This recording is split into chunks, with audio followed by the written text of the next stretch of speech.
हमारे साथ एक बहुत ही dynamic leader, dynamic lady Taranjit ji बैठे हैं।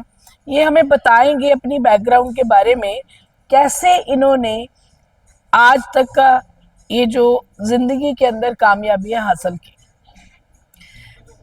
दोस्तों, मेरा जन्म भोपाल में हुआ। मेरी पूरी एजुकेशन भोपाल में हुई।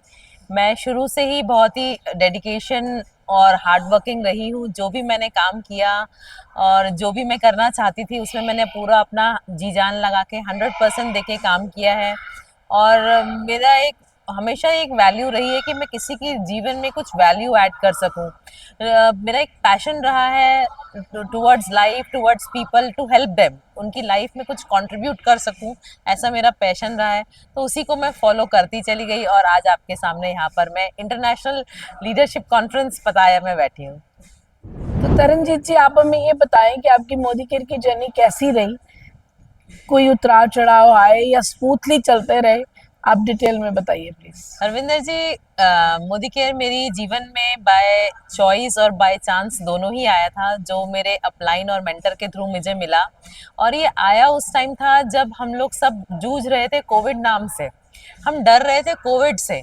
तो किसी के लिए कोविड एक एडवांटेज था, किसी के लिए डिसएडवांटेज था, बट मेरे लिए ये एक बोन था। क्योंकि उस टाइम मैं एक बिजनेस कर ही रही थी, कोविड की वजह से उस पर इम्पैक्ट पड़ा और वो डाउन चला गया। फिर मैंने सोचा कि मेरे पास एक मोदी केयर के रूप में एक अपॉर्चुनिटी आई थी, तो मैंने उसको ग्रैब किया और उसमें काम करना शुरू कर दिया। क्योंकि मैंने सोचा कि ऐसा अगर कभी दोबारा मेरी लाइफ में कोई ऐसा परिवर्तन आएगा तो मैं क्या करूं। तो उसको मैं सोचते हुए मैंने मोदी केयर की जैसी अपॉर्चुनिटी मेरे सामने आई कोविड में, मैंने इसको समझा और इस पे काम करना शुरू कर दिया। और आज कोविड के जाने के बाद भी मैं अपने जो बिजनेस है उसको भी मैं ग्रो कर रही हूँ, साथ में मैं मोदी केयर को भी कर रही हूँ। तो आप पार्ट टाइम मोदी केयर कर रहे हैं। जी हाँ, मैं पार्ट टाइम मोदी केयर करती हूँ। बाय प्रोफेशन में एक एजुकेशनिस्ट हूँ। मैं एजुकेशन फील्ड में काम करते हुए मुझे आज 22 साल हो चुके हैं। तो आपको क्या लगता है मोदी केयर पार्ट टाइम में किस लेवल तक बिल्ड किया जा सकता है। अगर पैशनेटली किया जाए दोस्तों तो इसको आप किसी भी हद तक कर सकते हैं, बट ये कभी स्पेयर टाइम नहीं करना चाहिए। अगर आप इसे पार्ट टाइम कर रहे हैं तो डेली बेसिस पे करना है। कभी फ्री होंगे तो करेंगे, इस ऐसे नहीं करना है। अगर आप इसे कर रहे हैं तो पार्ट टाइम में बिल्ड कर रहे हैं तो आप इसे पैशनेटली बिल्ड कीजिए। डेली 2 से 4 घंटे आप इस पे काम कीजिए और काम डेली एक्शन करने से आपको रिजल्ट्स मिलते हैं। तो तरनजीत जी, एक माना जाता है कि नेटवर्क मार्केटिंग के अंदर 70% महिलाएं काम करती हैं। जी। पर मैं फील करती हूँ कि मैं ओवरऑल डाटा तो ये है, बट महिलाओं को ये मुश्किल लगता है। उनको कॉन्फिडेंस नहीं आता या सपोर्ट नहीं मिलती फैमिली से।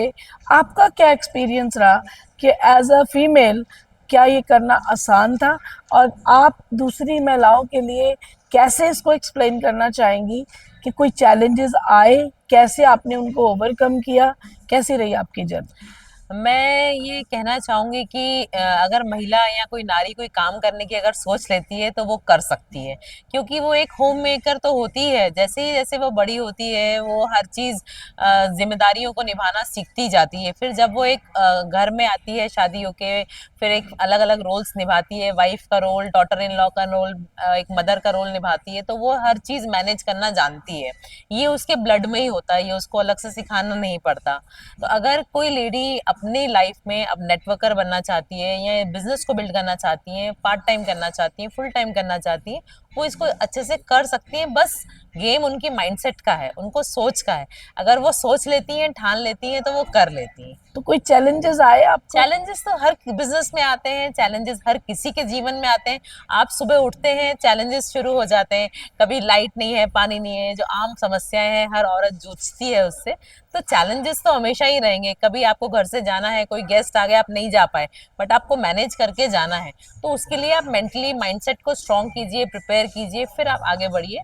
चैलेंजेस तो हर बिजनेस का काम है। अगर आप ट्रेडिशनल बिजनेस भी कर रहे होंगे तो आपने शटर उठाया, आपने अपना सब रेडी किया, पता चला आज आपका वर्कर ही नहीं आया, तो चैलेंज तो तब भी है आपके सामने। आज आपका माल आने वाला था, ट्रांसपोर्ट में स्ट्राइक हो गई, आपके पास माल ही नहीं पहुंचा, आप कैसे अपना बिजनेस करेंगे।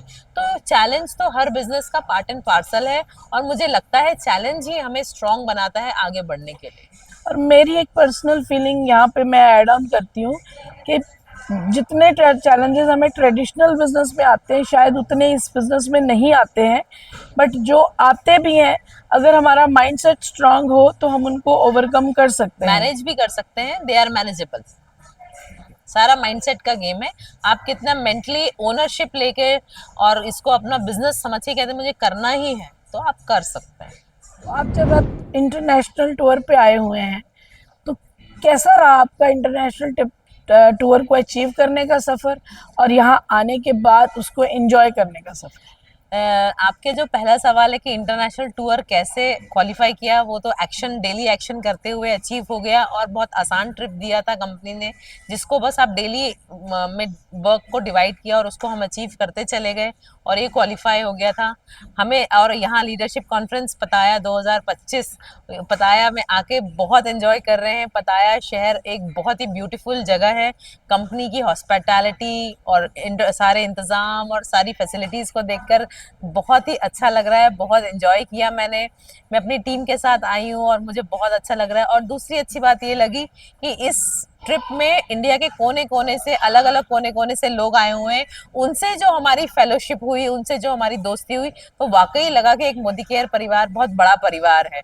मुझे बहुत अच्छा लगा लोगों से इंटरेक्ट करके, इस ट्रिप को एंजॉय करके, एक फैमिली फीलिंग आके बहुत अच्छा लग रहा है। तो thank you Sameer sir, thank you Modi care. तो आप